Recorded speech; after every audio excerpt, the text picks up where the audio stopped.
अकल दी ते हिरदे च, भगती ते हिरदे च आउंदी है, तरक सारी दी सारी अकल दे च आउंदी है। गोष्ठी लिखी है, संवाद लिखे है वास्ता तुझे मजाहर से और बातन से आशना हूं मैं। हिरदा अकल नूं कहंदा है, तैनू जो सिर्फ दिखाई देंदा है इसदा ही पता है, इसदा ही पता है, पर ये जो दिखाई देंदा है इहदे जो रमिया होया है, हिरदा कहंदा मैनू उसदा भी पता है। तैनू अस्थूल दा पता है, मैनू सूक्ष्म दा भी पता है। कुछ अरसा पहले मैं एक अर्थ दे अनर्थ करदा हुंदा सी। भगत कबीर कहंदे ने, जद मेरी सुरत शब्द नाल जुड़ी, जद मैनू परमात्मा दा मिलाप होया, तो सुर नर मुन जन कौतक आए, कोट 33 उजाना, कहत कबीर मोहे ब्याह चले हैं, पुरख एक भगवाना। जद उस एक पुरख नाल, भगवान नाल मेरा जोड़ जुड़िया, 33 करोड़ देवते इस कौतक नूं देखण वास्ते आए। चूंकि संत कह रहे हैं, भगतां दे चों सिरमौर भगत कह रहे हैं, बड़ा दार्शनिक भी है, पंडित भी है, वो संत भी है। दोवें गल्लां कट्ठियां होंदियां नहीं, पर कबीर दे तल ते दोवें गल्लां कट्ठियां ने। कबीर कहंदे ने, सुर नारे मुनि जन कौतक आए, और उन्हां मुनि जना का जिक्र जो कबीर दे वक्त मौजूद भी नहीं सन, हजारों साल पहले हो गए। कोट 33 उजाना, 33 करोड़ देवते, जिन्हां कोल बड़ी उजागर मत है, समझ है, सूझ है, ज्ञान है, वो भी मेरा एक कौतक देखण लई आए। निरा कौतक नहीं, फुल्लां दी बरखा भी करदे पैन, असीस भी देंदे पैन। मैं उस दिन भी अर्ज की सी, जितने आप बैठे हो ना, अस्थूल शरीर, कम से कम इतने सूक्ष्म शरीर भी होने चाहिए। वो सूक्ष्म शरीर ही देवते ने, देवते ने। जे करोड़ों की आबादी अस्थूल शरीर की हो सकती है, तो कबीर वो सूक्ष्म शरीर 33 करोड़ गिणदे ने, ते अज ये अस्थूल शरीर 1 अरब तो ज्यादा हो गए ने। सारी दुनिया दे अरबां की तादाद दे आबादी हो गई बहुत। 1 अरब ते साडे देश की हो गई, इस तो भी ज्यादा। 6.25 अरब सारी दुनिया की आबादी मनते ने। तो हुण मैं समझदा हूं सूक्ष्म शरीर भी 33 करोड़ वध गए होणगे, वह भी पसारा वध गया होवेगा। निरे 33 करोड़ नहीं होणगे। देवते जिन्हां नूं दिखाई देण, उहनूं कहंदे ने देव दृष्टि। देव दृष्टि इहदे कोल ओह दृष्टि है, देवतियां नूं भी वेख लैंदा है, देवतियां नूं भी वेख लैंदा है।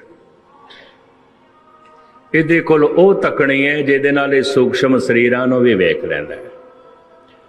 जैसे मनुखां दे कुछ भगवान वर्गे ने, कुछ शैतान वर्गे ने, सूक्ष्म शरीरां दे भी कुछ देवते ने, कोई भूत प्रेत ने, होर की ने, कुछ भी नहीं, गलत ने। जिवें देवते सतसंग करते ने, चंगे नेक मनुख प्रभु का नाम सुनते ने, कथा कीर्तन सुनते ने, जप तप करते ने, ये देवते धर्म मंदिरां दे चाहुंदे ने। जितने चिर तक इन्हों स्थूल शरीर ना मिले, जन्म मरण तो खलासी कोई नहीं, भटकना बनी रहेगी, बनी रहेगी। इन्हां दे जन्म दे च देरी क्यों हो जाती है? मैं फिर अर्ज करदे हां, जिहड़ा है देवता, तो ऐसे नो जन्म लैण वास्ते मां चाहिदी ऐसी जिहड़ी देवी होवे, देवी होवे। अगर मां देवी नहीं है तो इस देवते का आना औखा है, औखा है। मां डायण है तो भूतां प्रेणा प्रेतां का आवना सौखा हो जाएगा। मां देवी होवे तो फिर देवतियां दा आवना संसार ते सौखा हो जाता है। महाराज कहते ने मातावां देवियां नहीं रहियां। गुरु नानक देव जी महाराज, मैं गृहस्थ हाँ, एवं कोई कौड़ी गल कहना नहीं चाहता, सतगुरु ने जो लिखिया मैं कह दिया। महाराज कहते ने कली अंदर नानका जिन्ना दा अवतार। ये कलयुग दे जेड़े पैदा हो रहे हैं जिन बहुत पैदा हो रहे हैं, मामा ठीक नहीं ने, ठीक नहीं ने। ये पहले पातशाह जी की रचना है, धन गुरु नानक देव जी महाराज की रचना है। कली अंदर नानका जिन्ना दा अवतार, पुत जनूरा धी जनूरी जोरू जिन्ना दा सिकदार। पुत ते जिन भूत है तियां भी जिन भूत ने, पुत ते भैड़े हैं तियां भी भैड़ियां ने। इंज भूत पैदा हो रहे हैं। इस तो मतलब है मातावां ठीक नहीं रही, गुस्ताखी मां ठीक नहीं रही। इनू भी खोलते ने गुरु नानक। रन्ना होइयां बोदियां पुरख होए सयाद। सील संजम सुच भन्ने खाना खाज अखाज। शर्म गई घर आपने पत उठ चली नाल। नानक सच्चा एक है अवर न सच्चा बाल। रन्ना बोदियां चंचल हो गईयां, इतनियां शरीर की नुमाइश करनिया चाहदियां। यूरोप ते करीबन करीबन इंज कह लो 80% नगन हो चुके हैं। नगन औरतां घूम रही हैं।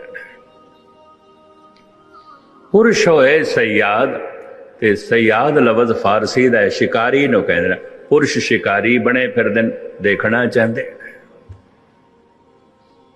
ते इस्त्रियां नगनता की प्रदर्शनी करना चाहदियां, कर रही हैं, कर रही हैं। पश्चिम की नकल ते भारत भी चल रहा है। इत्थे भी सहजे सहजे ऐसा होंदा जा रहा है, होंदा जा रहा है। यूरोप ते नगन हो चुके हैं, पुरुष शिकारी बन गए। जो कुछ गुरु नानक ने आखे, रन्ना होइयां बोदियां पुरख होए सयाद। सील संजम सुच भन्नी खाना खाज अखाज। शर्म गई घर आपने पत उठ चली नाल। नानक सच्चा एक है अवर न सच्चा बाल। ऐसियां मावां होणगियां तो फिर भूत प्रेतां दा ही जन्म होना है, और की है। फिर देवते जन्म लैण नूं तरसणगे। कबीर कह भी रहने, इस दे ही को सिमरे दे। दिन रात देवते चितुदे पै ने भी किसी तरीके नाल साडा जन्म होवे, ये शरीर सानू मिले। बड़े ध्यान नाल 3 नुकते होर सुन लेना। पशु कोल तन ते है, विकसित मन नहीं है। देवते कोल विकासशील मन ते है, तन नहीं है। मनुख कोल तन भी है ते मन भी है। पशु नूं मुक्त होना है, मनुष्य बनना पेगा। देवते नूं मुक्त होना है, मनुष्य बनना पेगा। मनुख तो बड़ा कोई भी नहीं है। ये मैं अर्ज कर दिया। भाई प्राप्त मानुख दे हुरिया। गोबिंद मिलन की ए तेरी बरिया।